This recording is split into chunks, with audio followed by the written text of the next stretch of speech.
Welcome to Kitchen Table Electronics, lesson 4.1. We're going to use the ramp generator developed in lesson 4.0 to measure some non-linear devices. So the first thing we're going to do is take that list of numbers measured corresponding to voltages across the device, and we are going to convert that to both currents and voltage, and I'll show you how in some code we're going to write now. We will then use it with a non-linear device, the diode, and we'll measure a diode IV curve, and then we'll go further than just plotting it. We're going to use the curve fitting methods in Python to fit our data to the diode equation and see how it compares to theory. All right, so let's take a look at the measurement we're making with our ramp generator. We had a pair of resistors in the last section where we just simply looked at a nice linear output voltage. Now we're going to have a device under test, that's this box here, connected between this point and ground. We're measuring this voltage. So this voltage tells us the voltage across the device, but aha, it also tells us the current through the device. How's that? Well, we know what the ramp voltage is at any time. We know what the measured voltage is at any time. So the difference between these two divided by this resistance must be the current through the device. Okay, so our program then to extract an IV curve will open the list of numbers saved by the ramp generator program in that date stamped file. We'll read the Arduino volts and current sensor values first, so we know how to calibrate things. Then we'll load up the remainder of the measured voltage values in the array. We'll calculate the applied ramp because each element in the list corresponded to 1/255th of the maximum Arduino voltage, and we know how many elements are in the list. And then we'll calculate the current using this equation. And then we will plot the current versus the voltage across the device. Now, you may be saying, why didn't we just integrate this into the ramp program? I did this for a very good reason. I don't know about you, but I would get lost if I tried to write one huge program to do everything. So I much prefer breaking the problem down into bits and getting each bit to work. Of course, you're welcome to make much nicer programs if you want to. So let's go and take a look at this code. This code is called Curve Plotter version 1. And once again, you can take the text file from the website, load it into your idle editor, and then you will see colored lettering like this. So we're going to import all the modules we will need. We will define the usual file read function to read the data, in this case, into a single column file. When we fitted Gaussian data early on, we read a 2-column file. This is much simpler here. We're just going to read a 1-column file saved from our ramp generator. So here are the modules we need. The one new one here is the scipy.optimize, which we used with our Gaussian fitting program in our Python module of this course. So we're going to open the text file. So this is our open text file function that we have used once again before when we did the Gaussian fitting program. The only difference now is we're only going once around this loop because we got one list here, which I've called ylist, and we are going to simply read the ylist in using the file reader. When we did this for 2 columns of data, we read the file, we closed it, we opened it, and we read it again. We just need to go around once and read. All right. So now we've got a list of numbers between 0 and 1 that came from the PyFirmata code, and we are going to turn this into the values of current and voltage, and we are going to plot them. So open text file was the file opening function we defined here. Here was its definition. So this now asks us for a file name, or rather uses the browser to get the file we want. We load the file we want. And then it reads the 0th element in here as a string, which is the Arduino volts, the current sensor, which is the first element, and then we take the length of this list and we subtract 2 from it to get the length of the remaining list, which is all the voltage points that have been measured. And then this means that the maximum voltage is all the voltage points that have been measured divided by 255, because that's the fraction of the Arduino volts that we set as Vmax. And this then returns Vmax for us. We didn't have to store Vmax in our ramp generator program. And then we make an array in which to insert our measured values of voltage. We make another array in which we're going to insert our measured values of current. We fill them with zeros. And then we use a loop here to read our list starting at the third element, actually, because 0, 1, and then 2, till the end of the list length. And we're going to transfer those into volts measured. And then I put some print statements in here just to see that everything's worked. So the list length, the Arduino volts, the current sensor, and Vmax, and you can see if they make sense given what you put in the ramp generating program. And then here I work out what voltage was actually applied to the device. And so this just simply then is going to be whatever the ith index is, so at the 0th element, actually starting at the second place in this array, remember, the voltage applied was 0, and then at the second element it was 2 over whatever the list length was, times Vmax. So this now will generate, as you go around this loop, it will calculate a new value for V applied, and then in this line here we take V applied, we subtract from it the measured voltage, we divide by the current sensor resistor, and that then is the current through the device. So now what we're doing is filling this Y current array with values of current calculated here. And then we go to our plot, PyPlot, and we now do the plot we've done before. We're just going to label this bias on the X label and current on the Y label, and that's it for this plot. We're not going to do any curve fitting quite yet. So let's turn then to using this program with data we're going to take with a nonlinear device. You should test the program first with your data saved for the resistor and make sure you get a nice linear plot with the expected slope.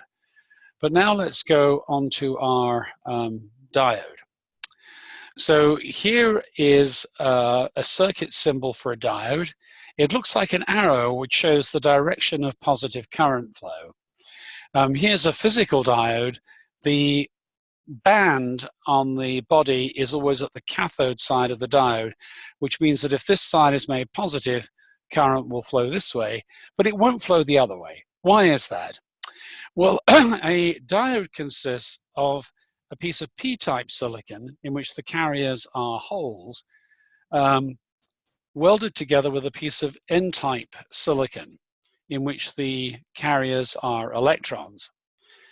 Now, because one is at 300 degrees Kelvin, the thermal energy of these electrons means they can migrate away from this n-doped silicon, even although they leave positive charge behind and create an electric field that wants to pull the electrons back.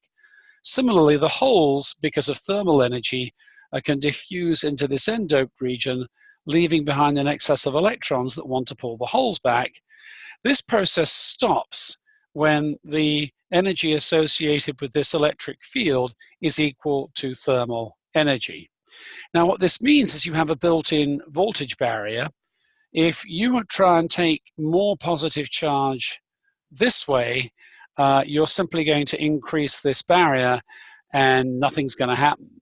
However, if you want to overcome this thermal barrier by pulling positive charge back where it belongs and negative charge back where it belongs, the diode will conduct. So here's our circuit. We're going to take our ramp, we're going to apply it to a 10 kilo ohm current sensing resistor, and our diode is then going to go to ground. We're showing it this way around with the anode here and the cathode here, so this is the direction of positive current flow. The diode is going to be turned on as we ramp the signal.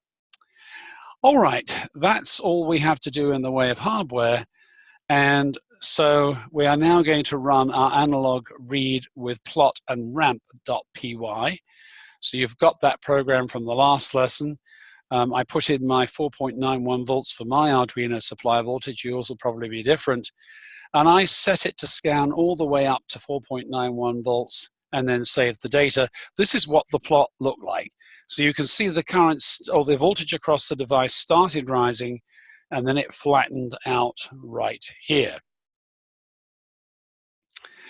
So now we run a curve plotter V1 on that data file, and here's what the output looks like.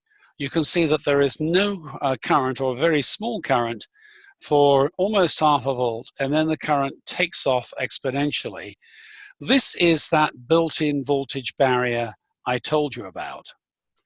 So just to show that that voltage barrier really does only permit one-way flow, let's pull the diode out and let's turn it around. So now we have the cathode up this end and the anode down this end, and let's see what we get. Wow. Here's the output from the ramp generator. It's a straight line. Well, of course it is, because there is essentially no current through the diode. And so the measured voltage across the device is equal to the applied ramp voltage. So that's a straight line on this plot. When we convert this using curve plotter V1, we get this very strange plot here. But look at the values on the current axis. This is milliamps, and so this is 3 microamps. So the distance from here to here is actually a fraction of a microamp in going from this tick on the graph to this tick on the graph. Why does the graph look like this? Well, if you look at it, here are our steps. So 5 volts divided by 255. As a current, it'll be this voltage divided by a resistance of 10 kilo ohms, and that is indeed about a microamp. So what these signals that you're looking at are here, the reason they are so beautifully spaced is because this is the digitization noise in our system. So essentially the current is everywhere zero, as you would expect. The plot just looks like this because it's scaled to take the largest point and set it at the maximum of the plot. Okay, now let's do something that's real fun and you'll do all the time in physics, which is to take experimental data, this is our diode curve, and fit it to a theoretical equation. So here is the Shockley diode equation stolen from the web. I can explain this at least qualitatively by telling you that kT is Boltzmann's constant times 300 degrees Kelvin. So this is the number of joules available per degree of freedom at 300 degrees Kelvin. And Q is the charge on an electron. So energy divided by charge is voltage. This is the voltage associated with thermal energy. And of course, that's that turn-on barrier because it's thermal energy that is driving the carriers, the holes from the P side into the N side, and the electrons from the N side into the P side. Okay, so here is the famous diode equation. We're going to convert this into a 2-parameter equation for fitting. So this N, which is called the ideality factor, which just means the theory doesn't work, how can I fudge it? You're going to calculate what N is later on. I'm going to put all of this into this parameter B here, and then this IS here is going to be the parameter A. One thing you need to know about fitting programs is they are not infallible. You need to give them a rough guess as to where to go to begin with. So let's just go back to our diode here, and what you can see is that at about half a volt, the current is some fraction of a milliamp. So let's use our pocket calculator on the diode equation here. So here we are. I'm going to say I want this to be some fraction of a milliamp when this is about half a volt. And so let's solve this equation for A and B. And so one thing, so this will then let us find these two parameters. And so when we do that, I get around 10 to the minus 10 milliamps for A, and I get B as 0.025 volts. You may get something different for your diode, but that's what I got for mine. And so I'm going to use those as the starting guess. So off we go. Now we're going to just modify this program, and I'm going to call it curve plotter underline diode fit.python instead of v1. So we'll save it as different code. Always a good idea, because if you make a mistake, at least you've got a working version of the old code. So I now insert a new function, which is the diode equation, and here it is. It's a function of three variables, the voltage, of course, and then the two starting parameters, A and B. And so here we go, A star, and then NP is the NumPy library because it has an exponential module defined within it of x over b. Remember that was v over b minus 1, and make sure the parentheses are right. If they're wrong, you'll generate all sorts of odd errors down in the program because it's looking for an end to this expression. Okay, so we just return this calculated value here, and that's what function does. And then here are the starting parameters. I think I just put 1.123 to make sure it was a floating point number.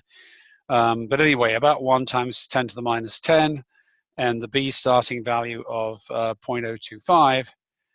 And then this is code just stolen from that Gaussian fitting program we wrote when we did our Python classes. It's essentially the same. I think I've reduced the marker size here. The variables here, I've still called the function. That hasn't changed. But the y variable here is the measured voltage. The x variable is the measured current, or is it the other way around? Maybe this is the x variable and this is the y variable. You'll soon find out by playing with the program. And then this is the list that contains the parameters in. And when I did the Gaussian fit, I had 4 parameters. Here I've only got 2, A start and B start.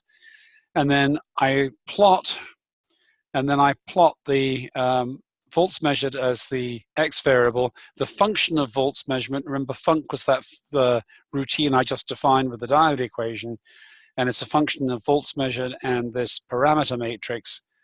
And then this is everything the same as the Gaussian fitting program, except I've only got 2 parameters now to label this with, and you'll get an error if you don't change the format, because A is a number that is huge. It's an exponential, or very small rather. And so from an F here, I put an E to get my printout to be exponential notation. But other than that, this is exactly what we had before. And so here we go. We label our plot. We show the plot having generated it here. And we've done it twice, by the way. This was the data plotted here, and then this was the function plotted here.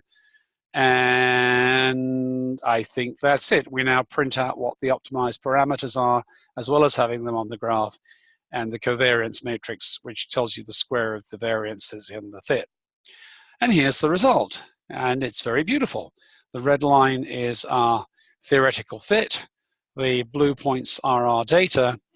And here we go. The legend has printed out the values of A and B. As you can see, A is on the order of 10 to the minus 6, much, much bigger than we guessed. The reason for this is B is also much bigger than we guessed. Instead of 0.025, it's 0.046. And so this diode does not fit with an ideality value of 1 by any means. But anyway, here it is. And so here are some questions for you. Measure your ideality factor at home for the particular diode you have. And then another question for you, which is, with this fit, can you tell me what the leakage will be through your diode at high reverse bias. One last thing I want to mention is these buttons down in the bottom of the fitting panel do let you save the graph, and this cursor here lets you extract XY values from the plot, which is a useful thing to do. And so with that, we can go on and look at a number of other non-linear devices.